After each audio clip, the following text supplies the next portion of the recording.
What's up guys? Welcome back to the channel. Today's video mga kasabong at kakutsi ko ay pag-usapan natin yung farm visit natin itong November.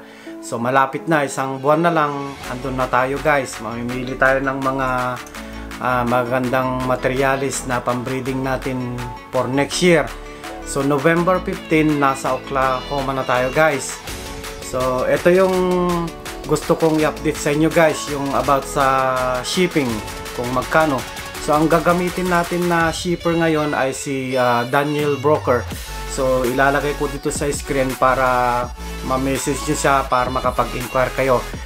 So yung mga gustong magpa-pick up po sa akin ay PM nyo po ako sa aking Facebook account, Elmer B. Valdez, at doon po tayo mag-usap.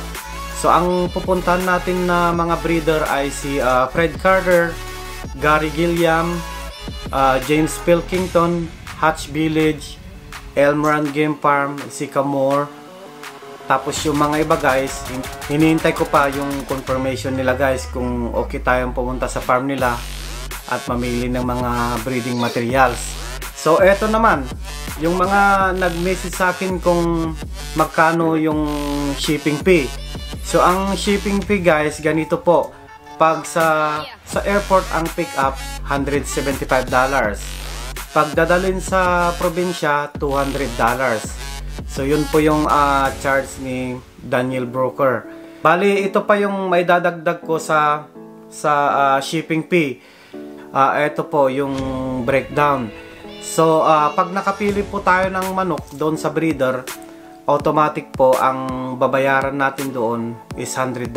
Bali sila yung mag-ship sa ating shipper broker. So through post office yun ipapadala sa ating shipper broker. So $100 yun guys.